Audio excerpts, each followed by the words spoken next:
What's up, everybody? Welcome back to Storytime with Uncle Reddit. I'm John, and this is r/Tales from Tech Support. Yep, been on the road a couple days, went away for the weekend, got a chance to do something a little bit different, and now we're back. Still no cat sitting over here, but we'll get there. I think I'm going to take some cardboard and make like a little makeshift box that'll fit just this space so that, yeah, maybe if I put something that looks important, the cat will lay on top of it, so yeah. Alright, let's read some stories. I'm sorry, I didn't know you were an iPhone expert.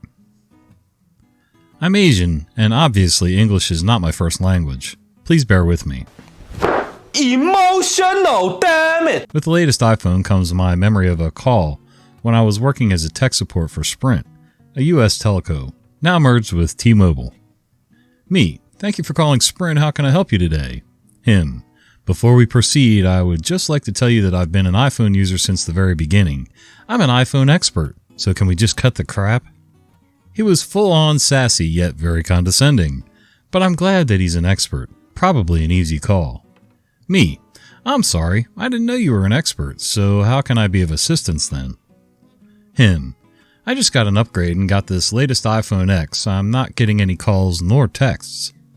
Me, that's an easy fix. Then I walked him through with the steps on how to update the data profile.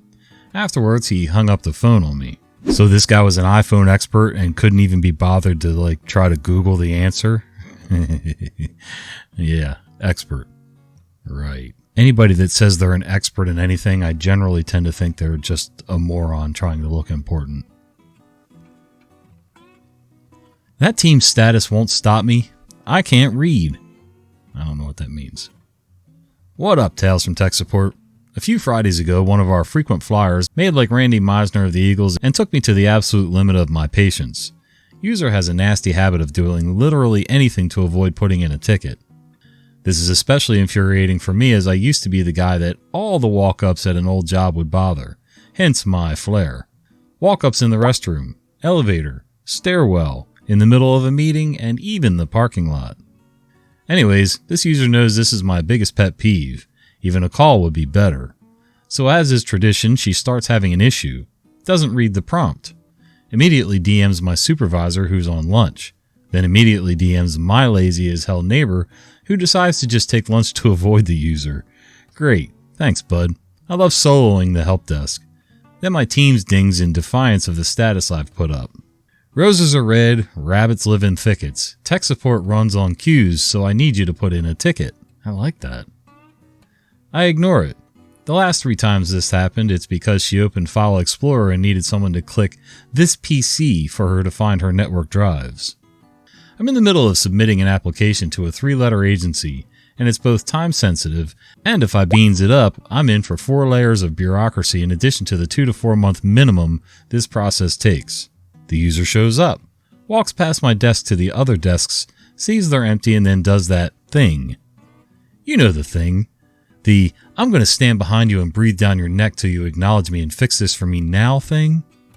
I'm already annoyed. I ignore it. User.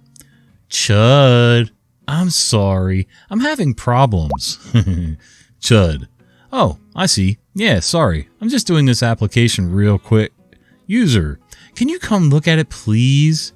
Chud. Fine. So we walk over to the conference room. They're making small talk like this is a friendly chat. We get there and they're not even having a meeting. This is not a dire issue. They're getting an error message on that machine that they need Visio Desktop to make edits to a file. So that error says you need to use the desktop version. User. What? Well, I think this machine has that. She's gesticulating at the other person in the room who has a laptop and clearly hadn't even read the error message. Right. User. Oh, but we aren't going to use that machine for this.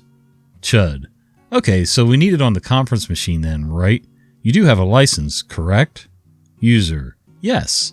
So I start installing it. Of course this machine has project on it as well, so it's getting the error that they can't both be installed as they don't play nice with each other. User. So-and-so could do this on the web. I don't know why this is being this way. Chud. Yeah, no idea. All I'm doing is telling you that the error says we need the desktop version. User. Huh. Well, this is so weird. Yeah, so I guess I'll just uninstall project for now unless you guys need that more. User. Oh, don't do that. You don't have to do that. I don't know why I can't use it on the web. You don't need to uninstall anything. Chud. Unfortunately, it doesn't tell me why it can't be opened on the web. It just mentions that it might have macros or certain features or functions that make it this way. Do you know what so-and-so did to it the last time they were in it? User. I don't know. Don't uninstall anything. I'll grab another machine that has Visio Desktop installed on it. Okay, sounds good. Do you need anything else before I leave? User. No. The following week, another person in the department shoots a ticket in for the same issue, but on their machine. They actually have desktop Visio, so I go back over. Web version says it needs desktop. Desktop app opens but is read-only and has warnings. Attempts to save a copy. The issue in the question becomes apparent. Another user in the department has locked the file. We get it unlocked and I go quietly back to my desk and permanently set my teams to appear offline. So I'm not sure I totally understand the issue, but I do hate when you're working with a bunch of other people, and if you have to lock a document or a file, at least make it known that you've done that, so that people aren't making random changes and things like that. That's fine. Just let people know so that they're not trying to utilize it and get these weird messages. Also, if you need help, put in a damn ticket. If it's urgent, you can set the urgency in most ticket systems where, it's low priority, high priority, whatever. I mean, hell, even if you set them all high priority, at least the tech will be more willing to look at that than to receive a phone call or you standing over them at their desk. The one office where I worked, I wasn't doing tech support. I was doing QC work for other things, but everybody was always coming to my desk asking me questions. And it was some days that I needed to knuckle down and do things on the computer and on the phone. And really, we were an open pool office. It was just horrible. It was like working in a warehouse.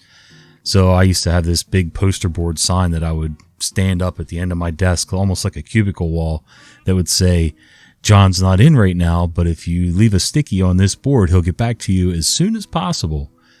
And for the first week or so, people would try to peek around it and, talk to me. And I'd hold up my hand and then point to the sign. And after that week, they pretty much got the drill. Yes, I'm here, but I'm really not here. So, doesn't always work.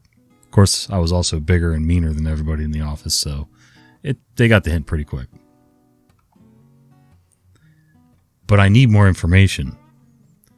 Some background. I was trying to work on a ticket where an end user wasn't getting back to me. User 1 has submitted the ticket on behalf of User 2. I messaged User 2 after leaving User 1 a couple voicemails.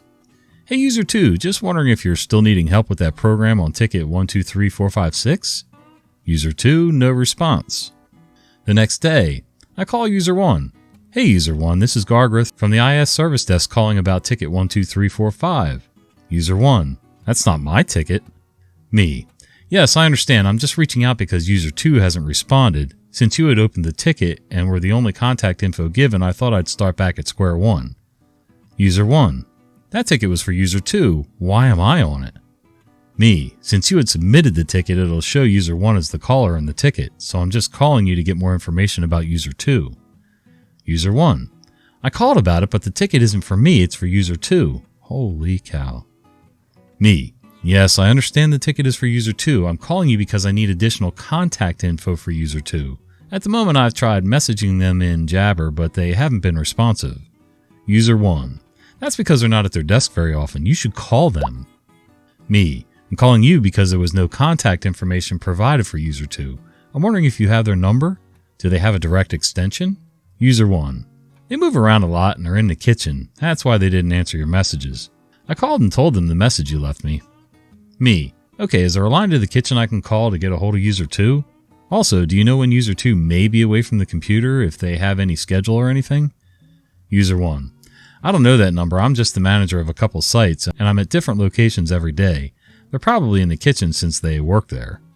Me, taking a deep breath to try and compose myself. How did you call them and tell them the message I left you if you don't have the number to the kitchen? User 1, I called their direct extension. Do you have their number? Me, resisting the urge to smash my head into my desk.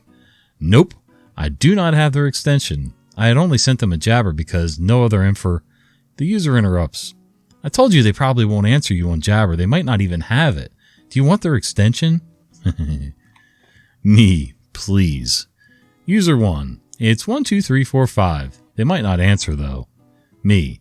That's fine. I can call and leave them a message. Thank you for that information. I think that's all I need. So have a good rest of... User 1 hangs up without saying anything. So User 1 and User 2 both sound a little dense. User 2 because they could have put in their own ticket. Like they really could have put in their own ticket. Everybody at that job, I'm pretty sure, has a way to put in a ticket for IT help. Nope, they went to User 1 to have them submit a ticket on their behalf. Then User 1 doesn't put contact information or really any kind of good reference for user number 2 and then gets annoyed because they're getting contacted. Yeah. And then didn't even understand that you're asking for contact information. You asked even specifically for a direct extension.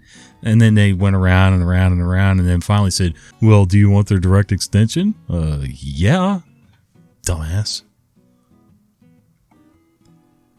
Caller was extremely agitated. Here's one from yesterday's call logs. Customer called from XXX saying she couldn't log into her mailbox using webmail because a window keeps popping up saying something about a file name, so it won't let me type my password. She was extremely agitated, but I eventually calmed her down enough to try again while on the phone so she could read me what the pop-up was saying. It was offering to save the web page to her computer. I told her it sounded like her control key was stuck. She had mentioned her password started with S, and it was acting as if she were pressing Control S to save the web page. She said, yes, I need to push Control because the password starts with capital S. Oh my God. I explained that she should press the Shift key to do that, which resolved the issue. I know the keys are generally next to each other on most keyboards, but really, how do you not know that's a Shift and not Control? I was thinking maybe they were used to using Apple machines, but I don't think they're any different. And it's not even a Control key there, is it? I know you have a Command key. And isn't it still Shift for capitals? Yeah, pretty sure. Outlook on Mac. Speaking of Apple. So I just started my first help desk technician job last week to preface this. This lady was my second call ever, and it appeared an easy ticket as she just needed her password reset. Little did I know. So I pull up Office Admin page to change the password and select Change Password on the next login. I call the client to tell her I reset the password and that she can go ahead and try to log in now with the new password and reset it on login. When she puts in the new password, she gets a failed to authenticate user error. I become a little flustered as this is supposed to be my easiest task, and I screwed up right out of the gate. So I look over in a slight panic at my team member who has been training me, and he fills me in that since they're on a MacBook, I'm unable to use the change password on first login with Office. I try to explain this as I'm having it explained to me, and she's not having any of it. What do you mean? I've used Apple for over 10 years and always been able to reset my password. I continue to try to explain to her that it isn't a big deal. She just needs to tell me what she wants her password to be. Silence. I'm not doing that. I reset her password without the change at login selected to just a temporary password so she can log into her email on her MacBook.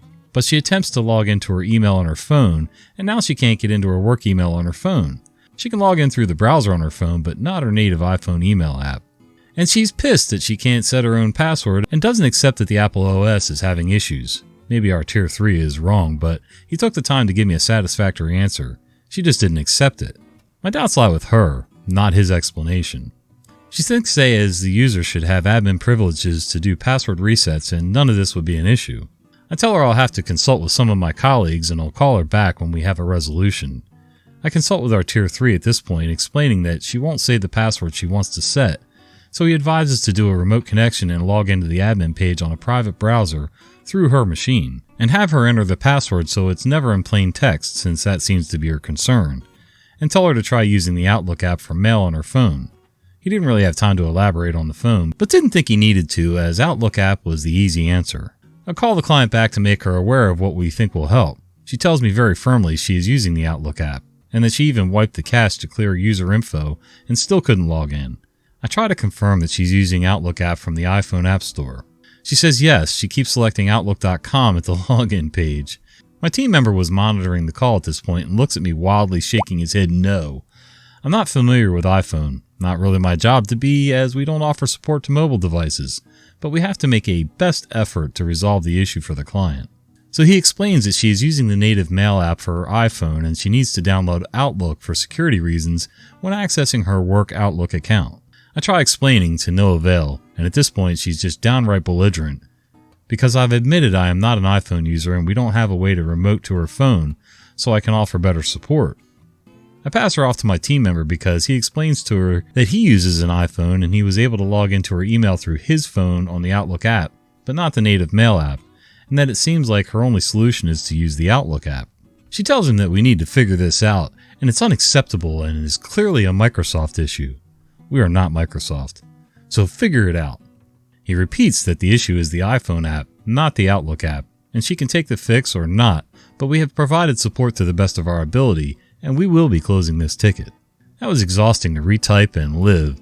So if you read all that, please tell me they won't all be like that because even my team member wanted to kick this lady off a bridge into a shallow creek. Well, better get used to it.